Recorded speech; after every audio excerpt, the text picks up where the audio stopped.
언제 북방 아수르가 내려오느냐? 다림쥐 진리에서 큰 틀을 딱 마련해놓은 거예요. 이 다림쥐의 진리를 통용문자로 모든 세계 사람들이 읽을 수 있는 통용문자로 세계로 나가면은 2, 3년 내에 북방을 온다. 과거 이사야도 3년 동안 외치고 북방을 왔듯이 대략 2, 3년 세계적으로 나가가지고 외치고 문선동을 하면은 환란이 온다는 거예요. 북방환란이.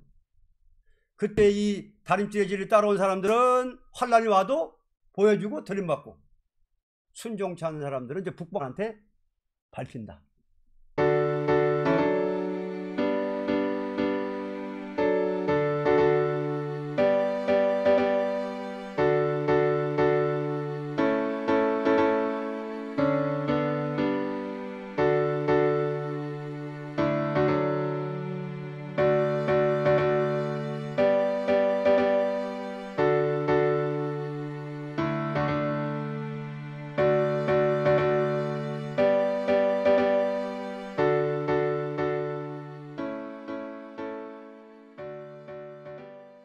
팔 장은 임마누엘의 역사 6절 8절입니다. 흘러 유다에 들어와서 창이라고 목에까지 미치리라. 임마누엘이여 그의 펴는 날개가 네 땅에 편만하리라 하셨느니라. 1절로 4절. 여호와께서 내게 이르시되 너는 큰 서판을 지하여 그 위에 통용 문자로 마헬살랄 하스바스라 쓰라. 내가 진실한 증인 제사장 우리야와 요베레기야의 아들 스가랴를 불러 증거하게 하리라 하시더니 내가 내 아내와 동침함에 그가 잉태하여 아들을 낳은지라. 여호와께서 내게 이르시되 그 이름을 마헬살랄 하스바스라 하라. 이는 이 아이가 내 아빠 내 엄마라 할 줄 알기 전에 다메섹의 제물과 사마리아의 노략물이 아수르 왕 앞에 옮긴 바 될 것임이니라. 본장은 이사야가 본 묵시는 큰 서판에 통용 문자를 쓰되 마헬살랄 하스바스라고 쓴 것은 이사야가 난 아들이 엄마 아빠를 하기 전에 아수르가 내려온다는 것이니 노략이 속하다는 뜻입니다. 묵시를 보는데 큰 서판을 내걸었는데 거기다가 마헬살랄 하스바스라 이렇게 써라 그래요. 이렇게 묵시를 봤습니다. 그런데 이상하게 그달부터 이사야 부인에게 태기가 있어요. 아이를 뵀는데 아이를 낳으니까 그 이름을 마헬살랄 하스바스라 이렇게 말합니다. 무슨 뜻이냐? 이 어린아이가 엄마 아빠 하기 전에 북방환란이 내려오리라 그 말입니다. 어린아이가 엄마 아빠 하기 전에 북방환란이 내려온다. 그러면 이사야가 받은 묵시는 전체가 마헬살랄 하스바스입니다. 이게 무슨 말이냐? 북방환란이 내려오지만은 임마누엘이 북방을 때려부수고 셋이 들어온다 그 말입니다. 전체가. 이사야가 아이를 낳았는데 엄마 아빠 하기 전이라. 이것은 이사야 당시에도 이사야가 눈물의 경고 벗은 벗은 몸으로 경고를 했는데 이 3년 있다가 환란이 내려왔거든요. 그 예언적입니다. 그것도 예언적. 그때의 북방 환란이 내려오게 하면서 인간종 말에도 그렇다 그것입니다. 항상 구약에는 예언적인 역사를 친히 보여주시면서 종말에도 그렇게 한다. 네가 지금 북방환란이 내려올 앞을 두고 3년 동안 맨발 벗고 나가 복음을 전하는 일이 있고 나서 환란이 내려오듯이 인간 동말에도 꼭 그와 같다는 것을 여기다 말한 것입니다. 자, 구약의 예언적 역사 때 북방한란이 올 앞을 놓고 3년 전에 이사야에게 강권 명령하시잖아요. 벗은 몸 벗은 발로 외쳐라, 경고해라. 그래가지고 벗은 몸 벗은 발로 눈물의 경고를 3년 동안 했듯이 우리 앞에도 그런 슬픈 경고, 눈물의 경고를 3년 하고 나면은 북방한란이 온다는 거예요. 이사야가 외쳤는데 3년 동안 외쳤는데 말 안 들어요. 그게 북방한란이 온 거예요. 3년 후에. 그 예언적 역사다 그 말이에요. 그러니까 우리가 이제 동방에서부터 크게 외친 역사가 일어나면은 3년 있으면은 북방한란이 온다는 거거든요. 자, 그 다음 5절로 8절입니다. 여호와께서 다시 내게 일러 가라사대 이 백성이 천천히 흐르는 실로아물을 버리고 르신과 르말리아의 아들을 기뻐하나니 그러므로 주 내가 흉룡하고 창이란 큰 하수 곧 아수르 왕과 그의 모든 위력으로 그들 위에 덮을 것이라. 그 모든 곳에 차고 모든 언덕에 넘쳐 흘러 유다에 들어와서 창이라고 목에까지 미치리라. 임마누엘이여 그의 펴는 날개가 네 땅에 편만하리라 하셨느니라.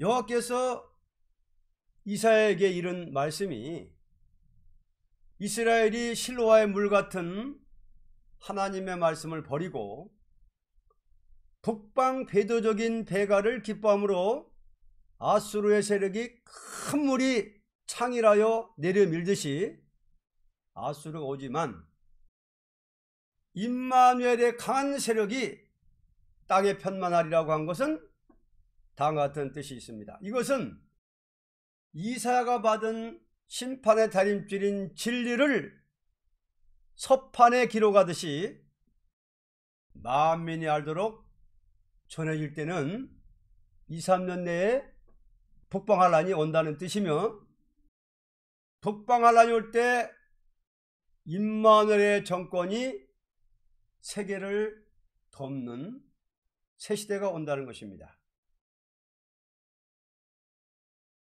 그 사람들이 그때 실로아물을 조소해 가지고 그 위에 수도를 놔 가지고서 그걸 먹고 살았는데 실로아 단물은 싫어하고 북방 배가를 기뻐한다.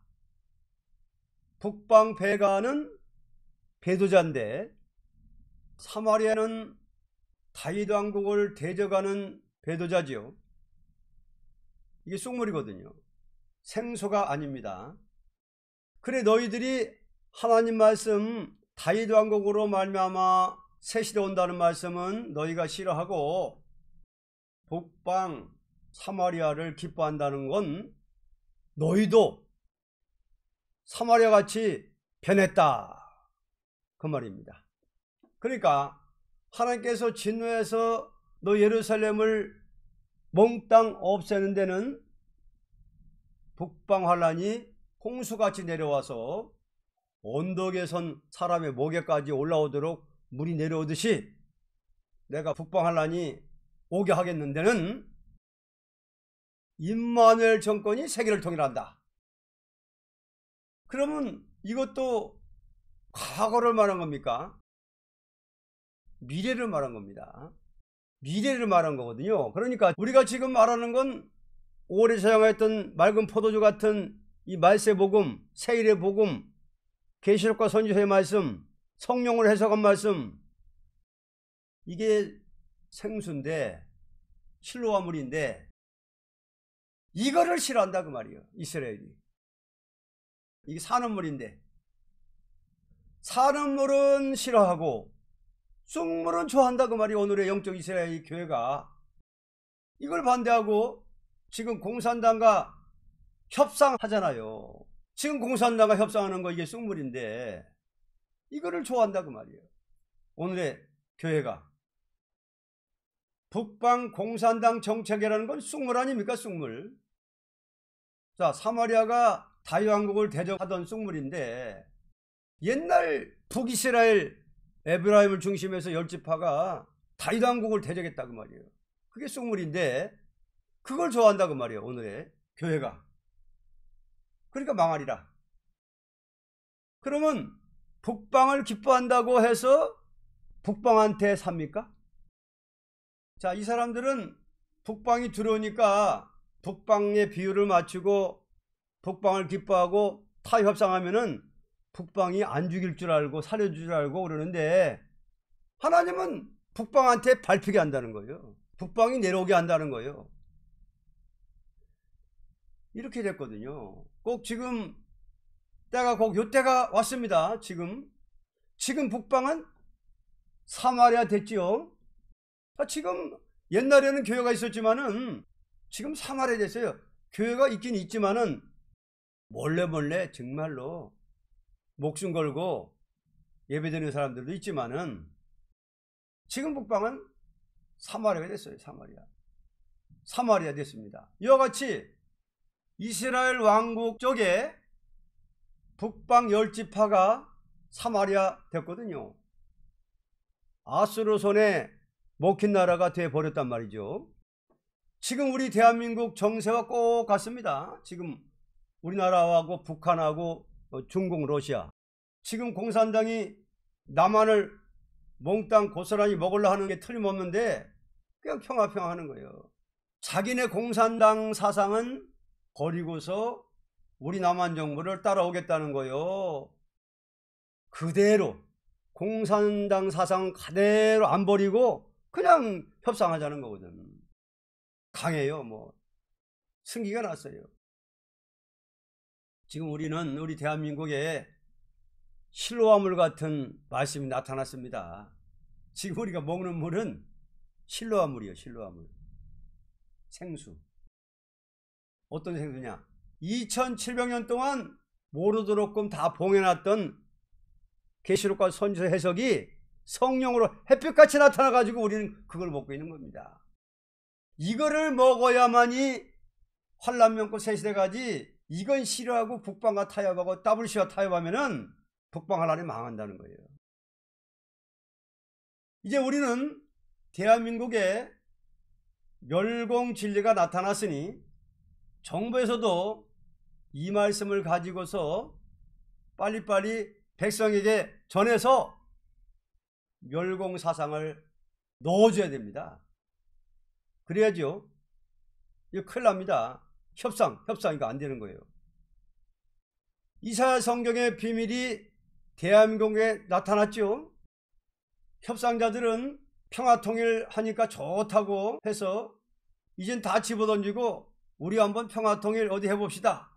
평화 하면서 말이지. 통일 하면서. 6.25 동란 때도 김일성이 조만식하고 누구하고 뭐 바꾼다고 평화 하다가 냅다 밀었지요. 이 공산당은 거짓말쟁입니다. 원래 공산주의의 정책은 기만 정책을 써서라도 자기들의 목적만 달성하면 그만이다. 그게 마르크스 레닌의 사상이에요. 공산주의 사상은 기만 정책을 써서라도 세계를 통합하겠다. 이게 공산주의 사상인데 6.25 때도 조만식하고 누구하고 바꾼다고 이렇게 평화하다가 그냥 내려온 거예요. 정신 바짝 차려야 됩니다. 지금 이제는 임마누엘의 역사로 북방 이기는 역사가 나타납니다. 이게 실로와 물 먹는 사람들을 통해서 북방 이기는 역사가 이제 오는 거예요. 실로와 물을 버리고 북방 세력을 좋아하고 협상하고 하는 사람들은 쑥물이기 때문에 원수의 칼에 밟히는 거고, 실로와 물을 탈게 먹고 순종하는 사람들은 절대 보호해 주시고 그런 정도를 통해서 북방 세력을 쳐부시고 평화 날아온다. 이게 예언입니다. 일회용사진 간증을 보면은 옛날에 계룡산 향로봉에서 기도할 때에 하나님이 알려줬다고 그래요. 이제 북방공산당은 예수님이 오셔야 물리치지 못 물리친다 그랬습니다. 그때 너희 나라 가지고 안 된다. 세임이 내릴 때도 그랬습니다. 너희 나만 가지고는 도저히 안 된다는 거예요. 하나님의 세임의 역사로 된다 그랬거든요. 그게 현재 이 남한 정부 가지고 안 된다는 거예요. 하늘로부터 권세 세임의 역사로 북방을 이기지, 이 남한 정부가 이 상태를 있어가지고서 북방과 대항할 수 있습니까? 안 되는 거예요. 그러니까 이제 우리가 이제 실로암을 먹는 사람들이 이제 일어나야 되는 거예요. 생수 먹는 사람들이 그냥 일어나야 됩니다. 하나님의 사람이 일어나야 될 때가 왔습니다. 일어나야 됩니다. 그래서 동방 땅끝에 하나님의 종들이 나타나가지고 이제 북방을 이기고 평안나라 이루지 안 된다 그 말입니다. 그 다음 9절로 10절. 너희 민족들아 호나라 필경 패망하리라. 너희 먼 나라 백성들아 들을지니라. 너희 허리를 동이라 필경 패망하리라. 너희 허리에 띠를 띠라 필경 패망하리라. 너희는 함께 도모하라 필경 이루지 못하리라. 말을 내어라 시행되지 못하리라. 이는 하나님이 우리와 함께 하심이니라. 이때는 심판기인이 민족들이 떠들며 아무리 힘을 써도 필경은 망하고 그 도모가 이루지는 못하고 망한다는 것입니다. 그러니 세상 민족들이 다 망한다는 거죠. 이건 초림을 말한 것이 아니라 재림을 말한 거죠. 반드시 망한다는 거죠. 그 다음 11절로 15절. 여호와께서 강한 손으로 내게 알게 하시며 이 백성의 길로 행치 말 것을 내게 경성시켜 가라하되 이 백성이 맹약한 자가 있다 말하여도 너희는 그 모든 말을 따라 맹약한 자가 있다 하지 말며 그들의 두려워하는 것을 너희는 두려워하지 말며 놀라지 말고 만군의 여호와 그를 너희가 거룩하다 하고 그로 너희의 두려워하며 놀랄 자를 삼으라. 그가 거룩한 피할 곳이 되시리라. 그러나 이스라엘의 두 집에는 거치는 돌 걸리는 반석이 되실 것이며 예루살렘 거민에게는 함정 올무가 되시리니 많은 사람들이 그로 인하여 거칠 것이며 넘어질 것이며 부러질 것이며 걸릴 것이며 잡힐 것이니라.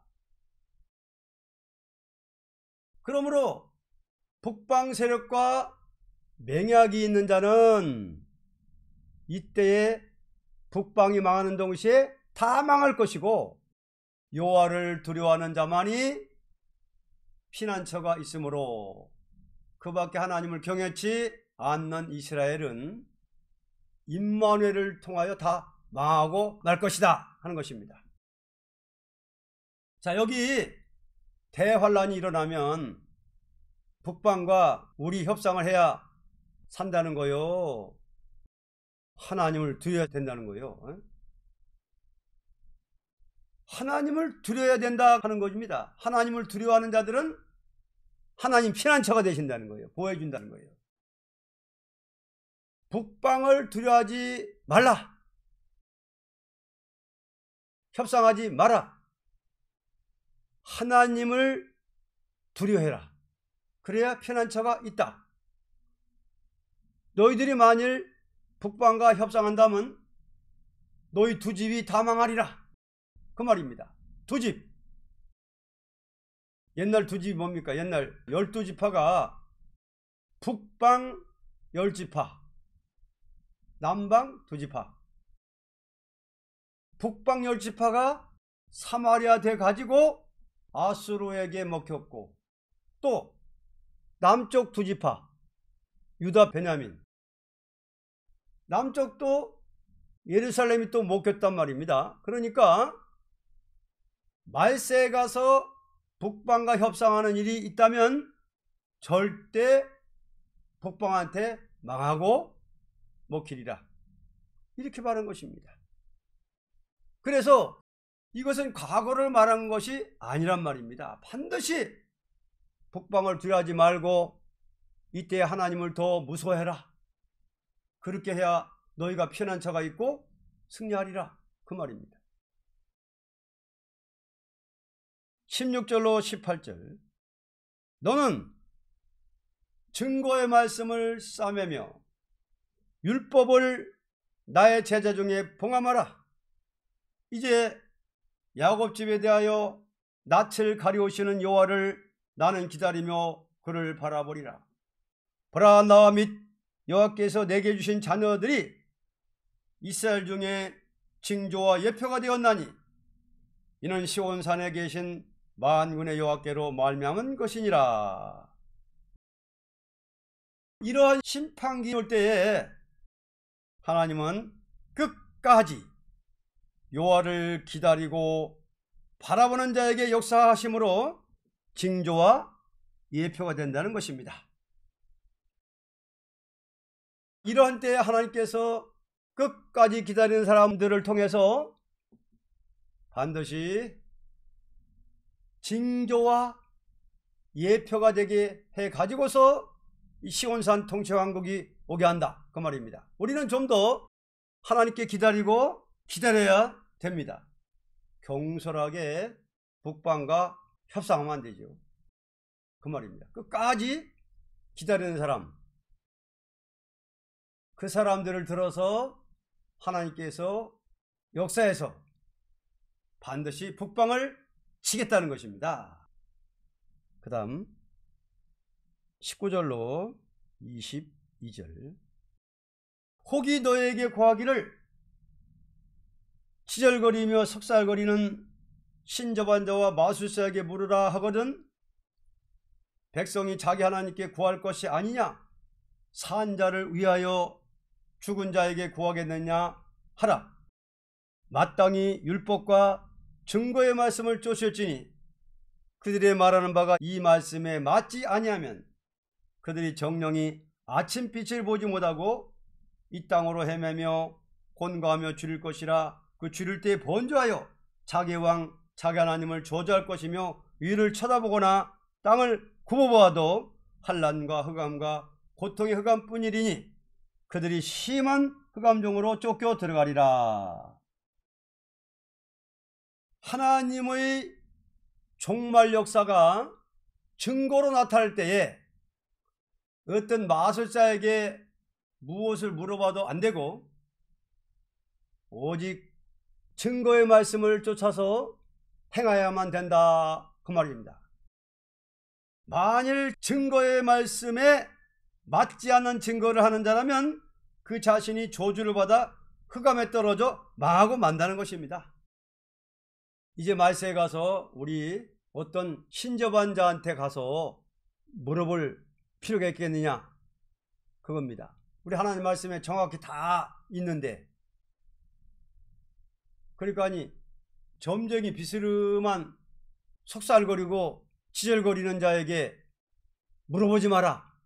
오직 너는 이사야 말씀, 이 증거의 말씀에 맞지 않는 증거하는 사람은 다 망하리라, 이렇게 말했습니다. 마지막 임마누엘이 세계 통치하는 왕국이 올 때에, 그때에 이사야 성경 요 말씀에 맞지 않는 증거하는 사람은 다 자체가 망할 것이라. 이사야 증거를 증거하라는 거죠, 나가서. 그러면 오늘의 우리 기독교에서 하는 것이 이사야 성경과 맞습니까? 이 다 과거라는데. 안 맞아요. 망합니다. 자체가 망해버려요. 그래서 우리는 이제는 이사야서의 이 증거의 말씀 꼭 요대로만 나가서 증거해야 됩니다. 절대 이 말씀대로만 증거해야 됩니다. 그래야 이게 돼 있지. 암만 우리가 교회라 하더라도 이사야 본문에 맞지 않는 증거하는 사람은 자체가 흑암에 빠져 저주받고 망한다는 것입니다. 반드시. 그래서 말씀에 따르라는 거예요. 계시록 22장에도 가해도 감해도 재앙이라고 말씀했기 때문에 정말로 종말에 예언의 말씀은 떨어야 됩니다. 결론, 임마누엘이 세상에 오신 것은 새 시대를 이루게 하여 온 것이니 심판기에 새 시대를 이루는 다림줄을 따라서 역사해야 된다는 것을 목적하고 가르친 것입니다. 자, 이사야 8장은 뭘 말씀했느냐? 7장에 원수를 없이 할 징조는, 북방이 망할 징조는 처녀 몸에 성령으로 잉태된 임마누엘 예수님이 이 땅에 나오시면은 북방이 망할 징조다. 원수를 없이 할 징조다. 그럼 8장은 뭐냐? 7장대로 오신 임마누엘 예수님이 원수를 없애는 데는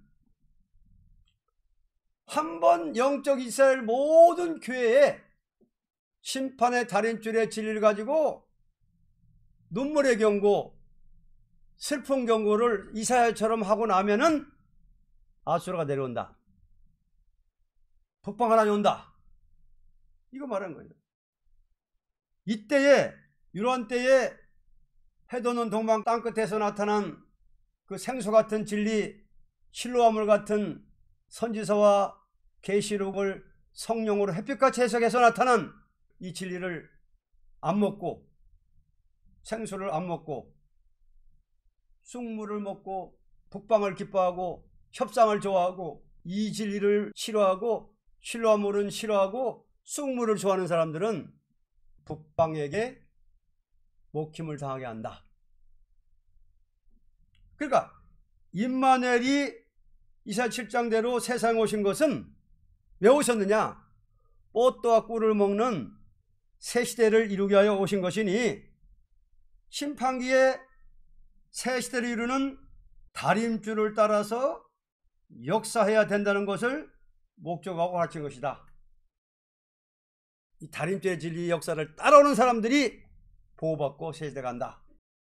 다림줄을 가지고 싸우는 정도를 통해서 북방 세력을 치고 평안을 이룬다. 이거예요. 근데 이걸 안 따르고 말씀이 잘못되면은 이사야 다림줄의 진리에 안 맞는 증거를 하다가는 저주받아서 망한다.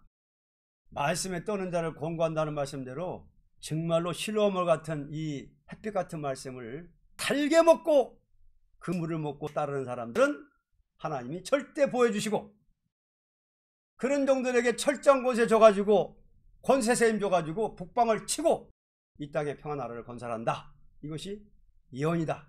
그 말입니다. 구약과 같이 된다 그 말이에요. 구약과 같이.